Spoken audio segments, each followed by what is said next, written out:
1차 오스만 사파비 전쟁을 통하여 사파비 제국을 굴복시킨 술탄은 1536년 이스탄불로 돌아왔지만 그 원정 이후에도 동쪽 국경지대의 평화가 유지되지는 않았습니다. 해당 지역의 봉건 영주들이 술탄에게 쉽게 항복했던 것처럼 그들은 술탄이 떠난 후 다시 돌아온 사파비 제국의 샤에게도 쉽게 항복했었으니까요. 따라서 1차 원정이 있은 12년 후인 1548년 봄에 술탄은 다시 한번 바노스 지역으로 진군을 시작하여 그곳의 요새를 재탈환하였고 곧이어 에르주름, 디아르바키르, 알레포 등을 원정하며 사파비 제국의 많은 관리들을 숙청하고 이스탄불로 돌아왔습니다. 약 20개월의 이번 원정을 통하여 술탄은 사파비 제국의 수많은 도시와 요새를 함락시켜서 아나톨리아 동부의 최강자가 본인임을 다시 한번 증명하였죠. 하지만 술탄은 사파비 왕조를 완전히 멸망시키지는 못하였기 때문에 3년 후인 1552년에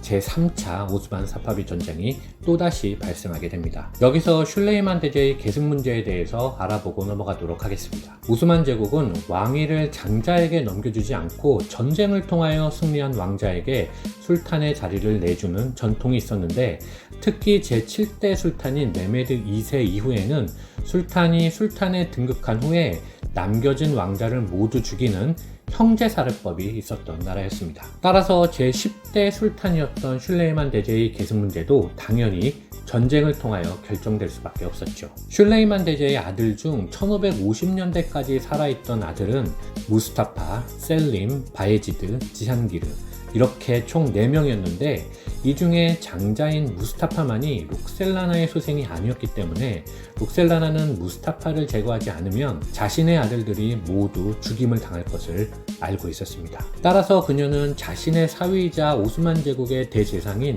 위스템 파샤와 공조하여 1552년 제3차 사파비 제국 원정 때 무스타파가 술탄의 자리를 노린다는 음모를 꾸며 술탄으로 하여금 무스타파를 제거하게 만들었습니다. 이후 술탄이 총애했던 지안기르가 이복형 무스타파의 죽음에 대한 고통을 이기지 못하고 세상을 떠났습니다. 왕위 계승 후보 2명이 동시에 사라진 것이었죠.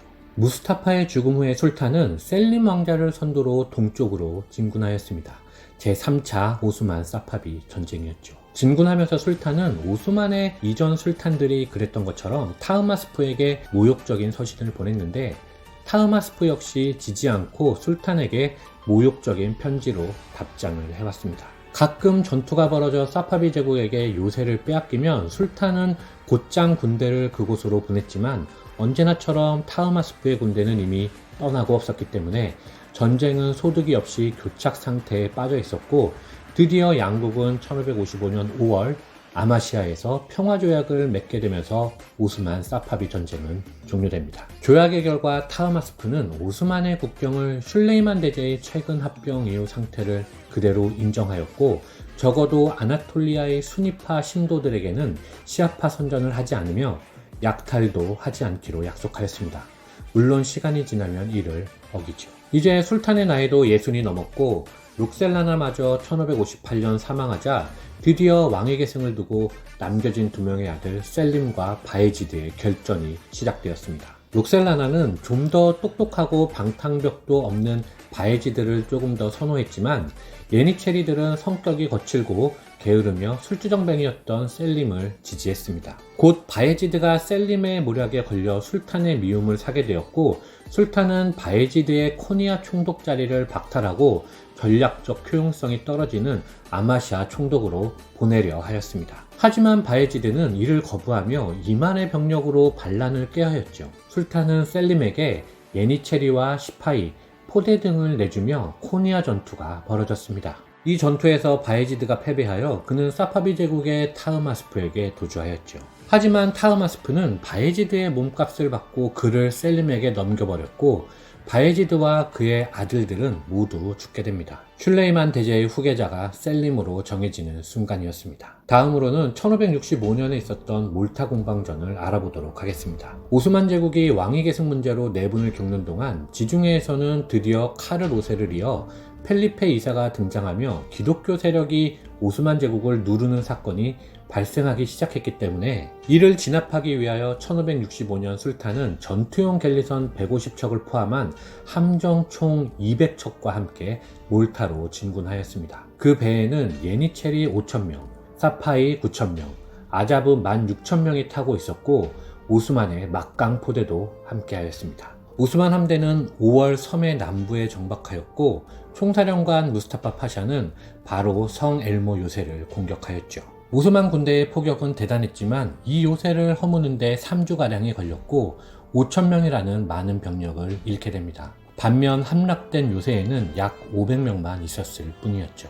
지금 보시는 사진이 성 엘모 요새의 모습인데 이런 사진들은 당시의 상황을 조금 더 상상해 볼 수 있게 하는 좋은 사진인 것 같습니다.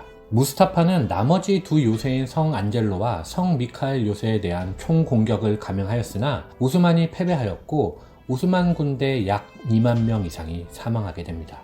대규모 해상전에서 슐레이만 대제가 처음으로 패배하였습니다.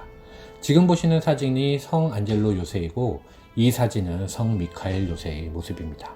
그리고 슐레이만 대제가 사망한 후 벌어진 1571년 레판토 해전에서 오스만 제국이 패배하면서 오스만 제국의 지중해 패권은 무너지고 16세기 말이 되면 오스만 해군은 거의 종적을 감추게 됩니다. 지금 보시는 사진은 레판토 해전의 영웅 3명인데 그중 맨 왼쪽이 네덜란드 독립전쟁 1편에서 언급됐던 펠리페 2세의 이복동생 돈 후안 아우스트리아입니다. 가운데에는 마르칸토니오 콜로나, 오른쪽은 세바스티아노 메니에르입니다. 이제 최후의 원정을 살펴보도록 하겠습니다. 1564년 신성로마 제국의 황제 페르디난트 1세가 사망하자 그의 아들 막시밀리안 2세가 즉위하였는데 그는 슐레이만 대제가 이제는 늙고 병약해진 것을 알았기 때문에 술탄의 봉신 트란실바니아의 야노시 지그문트를 먼저 공격하였습니다. 이에 1566년 5월 술탄은 마지막 서쪽 원정을 떠나게 됩니다. 그는 이미 노인이었고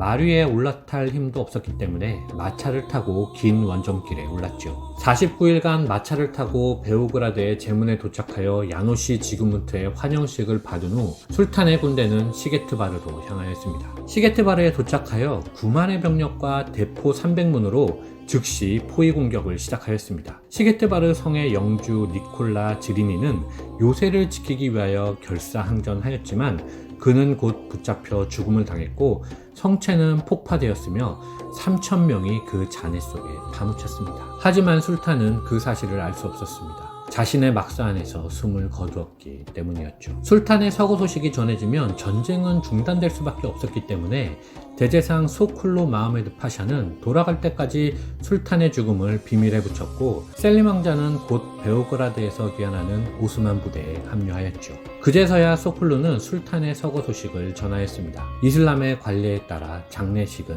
매우 간소하게 치러졌습니다. 슐레이만 대제는 술탄에 등극한 후 죽을 때까지 서쪽으로는 합스부르크의 카를로세와 페르디난트 1세에 대항하였고 동쪽으로는 사파비 왕조의 타흐마스프를 상대하면서 끊임없이 원정하며 전쟁을 치렀습니다. 과연 왜 그랬을까요? 슐레이만 시대의 오스만 제국의 저자 앙드레 클로는 에필로그에서 그 이유를 이렇게 설명하였습니다. 그 글을 그대로 소개시켜드리며 영상을 마무리하고자 합니다.